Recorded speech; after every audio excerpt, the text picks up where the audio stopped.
بسم اللہ الرحمن الرحیم نحمدہ ونصلی علی رسولہ الکریم۔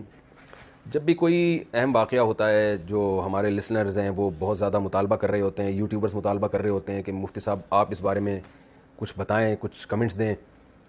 کیا رائے ہے آپ کی، کیا ایسے موقع پہ کیا کہنا چاہیے۔ تو اب کوئی بھی ایسا واقعہ ہو تو میری مجبوری بن چکی ہے کہ مجھے اس پہ اپنا بیان دینا پڑتا ہے، ورنہ ہوتا یہ ہے کہ میں اگر مستقل کوئی چیز ریکارڈ نہ کرواؤں تو یوٹیوبرز یہ کرتے ہیں کہ میرے پرانے بیانات اٹھا کے اس جدید واقعے پر منطبق کرنا شروع کر دیتے ہیں۔ یوٹیوبرز کو تو چاہیے ہوتے ہیں، ویورشپ چاہیے ہوتی ہے ان کو۔ اس کا نقصان بعض دفعہ یہ ہوتا ہے کہ وہ میرا پرانا بیان موجودہ واقعے سے متعلق نہیں ہوتا، لیکن اس کو اٹھا کے موجودہ واقعے پہ لوگ چسپاں کر دیتے ہیں، اس سے بعض دفعہ غلط پیغام لوگوں تک پہنچ رہا ہوتا ہے۔ ایک بات کسی خاص موقع پہ کہی ہے، وہ اس موقع پہ چلا دینا اس کو، پھر میں وضاحتی بیان دیتا پھرتا ہوں۔ تو اس لیے اب میری کوشش ہوتی ہے کوئی واقعہ ہو میں خود ہی اپنے اس کے بارے میں ایک بیان ریکارڈ کروا دوں تاکہ لوگ میرے پرانے بیانات کو توڑ موڑ کے پیش نہ کریں، اور یوٹیوبرز جو ہیں جو بھی میرا ایک لیٹسٹ بیان اس بارے میں آیا اسی کو چلا دیں۔ تو آج جو میں بیان کر رہا ہوں یا میں جو بات کر رہا ہوں وہ انڈیا میں کوئی بہت مشہور ایکٹر تھے جن کا 40 سال کی ایج میں ہارٹ اٹیک سے ان کی ڈیتھ ہوئی۔ انڈیا میں جو بعض لوگ ہیں جو شوبز کی دنیا سے جن کا تعلق رہا ہے ان سے میں نے رابطہ کیا، ڈیٹیل معلوم کی، تو جو حالات سامنے آئے کہ بھئی ایک شخص ہے، نوجوان ہے، بالکل ینگ ہے، بہت زیادہ فٹنس کا خیال کرتا ہے، اس کی فلمیں بڑی ہٹ جا رہی ہیں اور سینے میں پین ہوتا ہے اور پین کی کوئی وجہ سمجھ میں نہیں آتی۔ اس کی جو منگیتر ہے یا گرل فرینڈ ہے وہ اسے سلاتی ہے بستر پہ، اور ان کی جو گرل فرینڈ ہے اس کا بیان یہ ہے کہ صبح جب دیکھا گیا تو وہ مردہ حالت میں پایا گیا۔ دیکھیں، میرا مقصد یہ نہیں ہے کہ کون دنیا سے چلا گیا اور کون پیدا ہوا، یہ تو ہمیشہ سے ہو رہا ہے، لوگ مر بھی رہے ہیں، پیدا بھی ہو رہے ہیں۔ ہمیں اس موقع پہ یہ دیکھنا ہے کہ اسلام کیا کہتا ہے۔ قرآن مجید میں اللہ تعالیٰ کا ارشاد ہے، سنوریہم آیاتنا فی الآفاق وفی انفسہم حتی یتبین لہم انہ الحق۔ ہم ان کو نشانیاں دکھاتے رہیں گے ہمیشہ، خود اس کائنات میں بھی اور خود ان کی ذات کے اندر بھی نشانیاں دکھائیں گے۔ تو یہ جو نشانیاں اللہ دکھاتے ہیں نا، ایکسیڈنٹلی کوئی مر جاتا ہے، اچانک ڈیتھ ہو جاتی ہے، یہ انسان کی ذات کے اندر کی نشانیاں ہیں، اور اللہ یہ نشانیاں ہمیں اس لیے دکھاتا ہے تاکہ ہم عبرت کی آنکھیں کھولیں، اس دنیا سے ہم دل لگانا چھوڑیں۔ آپ سوچئے کوئی مشہور اداکار ہو اور وہ بھی انڈیا کا ہو، اور جس کو لاکھوں کروڑوں لوگ سنتے ہوں، جس کی فلمیں دیکھتے ہوں، جس کے گانے سنتے ہوں، اس نے کیا کچھ سوچا ہوا ہوتا ہے۔ 40 سال تو انسان کی ایسی ایج نہیں ہے، 40 سال میں تو پھل کھانے کا وقت شروع ہوتا ہے۔ آپ ساری زندگی محنت کرتے ہیں۔ ایک سنگر جب وہ گانے سیکھتا ہے تو 40 سال میں اس کی ایک پیک کی عمر ہوتی ہے۔ ایک ایکٹر اگر کامیاب فلمیں بنا رہا ہے تو 40 سال اس کی ایک پیک کی عمر ہے، اب اس نے ترقی کرنا اصل میں شروع کی ہے، پھل کھانا شروع کیا ہے۔ اور ایسے موقع پہ موت کا فرشتہ آئے اور آپ کو قبر میں اتار کے چلا جائے تو انسان کے سارے خواب چکنا چور ہو جاتے ہیں۔ تو یا تو اللہ بہت ظالم ہے کہ انسان کی جب ترقی کا وقت شروع ہوا، پھل کھانے کا وقت شروع ہوا، اس اللہ نے ساری محنتوں پہ پانی پھیر دیا، ساری محنتوں کو ضائع کر دیا۔ یا تو معاذ اللہ ظالم ہے، یا ہمیں اللہ کو سمجھنے میں غلطی ہو رہی ہے۔ ہم اس دنیا کو اصل سمجھ بیٹھے ہیں۔ ایک صاحب نے مجھے کہا کہ میں نے اپنے بیٹے کو پڑھایا لکھایا، اکلوتا بیٹا تھا، ملٹی نیشنل کمپنی میں اس کی جاب لگی، بڑی اچھی جاب کا جو پہلا دن تھا اسی دن اس کی ڈیتھ ہوئی ہے کرنٹ لگنے سے۔ تو مجھے کہنے لگے میری تو ساری محنت برباد ہو گئی، ضائع ہو گئی۔ میں نے ان سے کہا آپ نے اگر اپنے بچے کو آخرت کے لیے پڑھایا تھا کہ میں اپنے بچے کو اس لیے پڑھا رہا ہوں کہ اللہ راضی ہو جائے، اللہ نے حکم دیا والدین کو کہ اپنی اولاد کی اچھی تربیت کرو، ان کو اچھی تعلیم دو تاکہ وہ ایک معاشرے میں ایک اچھی کامیاب لائف گزار سکیں۔ اگر آپ نے اللہ کا حکم سمجھ کے اپنے بچے پر یہ سب کچھ خرچ کیا تھا تو بچہ اگر مر بھی گیا، اللہ کے ہاں آپ کا اجر ضائع نہیں ہوا ہے، اللہ آپ کو قیامت کے دن اس کا اجر دے گا۔ رسول اللہ صلی اللہ علیہ وسلم نے فرمایا تم اپنی زوجہ کو جو کھلاتے ہو ایک لقمے پہ تمہیں اجر ملتا ہے۔ تو آپ اپنی اولاد کو، اپنے بیوی بچوں کو، اپنے ریلیٹیوز کو جو بھی خدمت کر رہے ہیں آپ ان کی، اگر آپ اللہ کے لیے کر رہے ہیں تو اس پہ آپ کو اجر ملے گا۔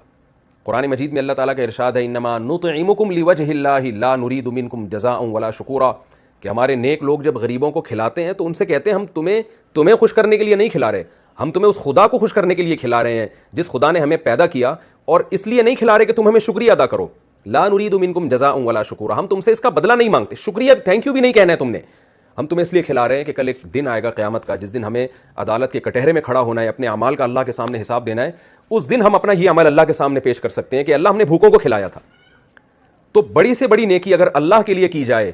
تو موت کے بعد وہ محفوظ ہو جاتی ہے، موت کی وجہ سے وہ اجر آپ کا ضائع نہیں ہوتا۔ اور بڑے سے بڑا نیک کام اگر اللہ کے لیے نہیں کیا، آپ نے دنیا کے لیے کیا ہے، تو موت ان تمام کاموں پہ پانی پھیر دیتی ہے اور بتاتی ہے کہ جس کے لیے آپ نے کیا تھا وہ آپ کو قبر میں پھینک کے یا لکڑیوں میں جلا کے چلے جائیں گے، اور آگے کی منزل میں وہ آپ کے کام آنے والے نہیں ہیں۔ شوبز کی دنیا سے جو لوگ تعلق رکھتے ہیں، ظاہر ہے وہ یہ سب کچھ اللہ کے لیے نہیں کر رہے ہوتے، کیونکہ دنیا کے کسی مذہب میں، نہ ہندو مذہب میں، نہ اسلام میں، نہ عیسائیت میں، نہ یہودیت میں، کسی مذہب میں بھی شوبز کی دنیا میں آج کل جو کچھ ہو رہا ہے اس کا کوئی حصہ نہیں ہے۔ آپ نے کبھی کسی ہندو سے نہیں سنا ہوگا، ہندو پنڈت سے، کہ وہ یہ کہہ رہا ہو کہ ناچ گانوں سے اور اس طرح فلمیں بنا کے، ڈرامے بنا کے معاشرے میں بے حیائی کو پروموٹ کرنے سے بھگوان خوش ہوتا ہے۔ کبھی کسی ہندو سے بھی نہیں سنا ہوگا، کبھی کسی عیسائی سے نہیں سنا ہوگا کہ اللہ خوش ہوتا ہے، خدا خوش ہوتا ہے ایسے کاموں سے، کبھی کسی مسلمان سے نہیں سنا ہوگا، مسلمان اسکالر سے نہیں سنا ہوگا، عالم سے نہیں سنا ہوگا کہ ناچ گانوں میں اور اس طرح جس طرح آج کل فلموں میں لڑکیاں اپنے آپ کو ایکسپوز کر رہی ہیں اور جس طرح جو کچھ بے ہودگی معاشرے میں ان فلموں کے ذریعے پھیلائی گئی ہے، ایک خاندانی نظام ہمارا پورا تباہ ہو کے رہ گیا، یہ سب کچھ سے اللہ راضی ہوتا ہے۔ کبھی کسی مسلم اسکالر سے آپ نے نہیں سنا ہوگا۔ ساری دنیا کے تمام مذاہب ایک بات پر متفق ہیں کہ خدا بے حیائی کو پسند نہیں کرتا۔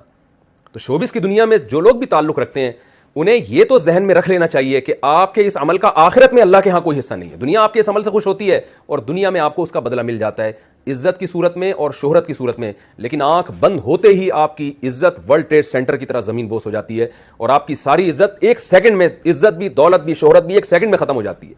تو کیوں نہ ایسے راستے کو اختیار کیا جائے جو موت کے بعد بھی چلتا رہے۔ رسول اللہ صلی اللہ علیہ وسلم نے فرمایا کہ جس نے درخت لگایا، دیکھیں میں 2 حدیثیں پیش کرتا ہوں آپ کے سامنے۔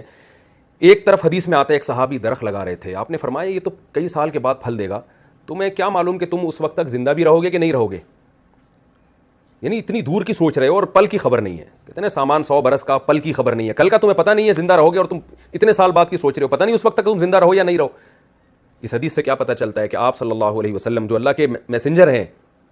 وہ درخت لگانے سے گویا روک رہے ہیں، اگر صرف یہی حدیث ہو ہمارے سامنے۔ لیکن دوسری حدیث میں آتا ہے، صحیح مسلم کی حدیث ہے، آپ صلی اللہ علیہ وسلم نے فرمایا جس نے درخت لگایا اور مر گیا، کوئی نقصان کی بات نہیں ہے، خود پھل بے شک نہ بھی کھائے، نبی نے فرمایا کہ اگر جب تک اس درخت سے پرندے اور جانور بھی فائدہ اٹھائیں گے، انسان تو دور کی بات، جب تک اس سے پرندے اور جانور فائدہ اٹھائیں گے، آپ صلی اللہ علیہ وسلم نے فرمایا درخت لگانے والے کو اس کا ثواب ملتا رہے گا۔ اب آپ دیکھیں ایک حدیث میں درخت سے روکا جا رہا ہے، ایک میں درخت لگانے کی ترغیب دی جا رہی ہے۔ فرق کیا ہے؟ نیتوں کا فرق ہے۔ پہلے جب آپ درخت لگا رہے تھے آپ کا مقصد انسانیت کی خدمت نہیں، صرف اپنی خواہشات کو پورا کرنا، اور جب آپ دوبارہ درخت لگا رہے ہیں تو دوسری جو حدیث میں مثال دی ہے اس میں آپ کا مقصد اپنی خواہشات بھی لیکن انسانیت کی خدمت بھی۔ تو انسانیت کی خدمت اور وہ خدمت جس میں اللہ کو راضی کرنا مقصد ہے، اس خدمت میں اگر آپ مر بھی جاتے ہیں کوئی غم کی بات نہیں ہے، آپ کا وہ درخت قیامت تک آپ کو اجر پہنچاتا رہے گا۔ درخت ایک مثال ہے، درخت سے مراد کوئی بھی خیر کا کام۔ تو شوبز کی دنیا سے جو لوگ وابستہ ہیں، پہلی بات تو یہ میں اپنے آپ کو کسی سے افضل نہیں سمجھتا، میں نہیں کہتا کہ جو فلمی دنیا سے وابستہ لوگ ہیں میں ان سے زیادہ بہتر ہوں اور وہ مجھ سے کمتر ہیں، یہ تو آخرت میں ہی پتہ چلے گا۔ اعمال کا مدار انسان کے خاتمے پر ہوتا ہے، آخر وقت اس کا کیسا گزرتا ہے، ہم میں سے کوئی کسی کے بارے میں دعوے نہیں کر سکتا، لیکن ان واقعات سے مجھے بھی عبرت حاصل کرنی چاہیے، آپ لوگوں کو بھی، کہ یہ دنیا ہے کہ کیسے ایک شخص ترقی کی انتہا کو پہنچتا ہے اور ابھی پھل کھانے کا وقت آتا ہے لیکن موت اسے پچھاڑ دیتی ہے، موت سے کوئی نہیں لڑ سکتا اور اسے قبر کے گڑھے میں اتار دیتی ہے، اسے لکڑیوں میں جلوا دیتی ہے اور اس کا سارا کیریئر 2 منٹ کے اندر زیرو ہو جاتا ہے۔ تو ایسے راستے کو ہمیں اختیار کرنا چاہیے کہ جس میں موت کے بعد بھی ہمارا سلسلہ چلتا رہے، وہ راستہ ہے جس سے خدا خوش ہوتا ہے۔ انسان تو دیکھیں زنا سے بھی خوش ہوتا ہے، انسان تو بدکاری سے، آپ چوری کر کے لا کے کسی کو پیسے دینا شروع کر دیں، جس کو آپ دیں گے وہ خوش ہوگا اس سے، لیکن برائی کو کبھی بھی معاشرے میں اس کی حوصلہ افزائی نہیں کی جا سکتی کہ لوگ اس سے خوش ہو رہے ہیں۔ آپ شراب کی دکانیں بند کر دیں، بہت سے لوگ ناراض ہوں گے آپ سے، لیکن خدا خوش ہوگا۔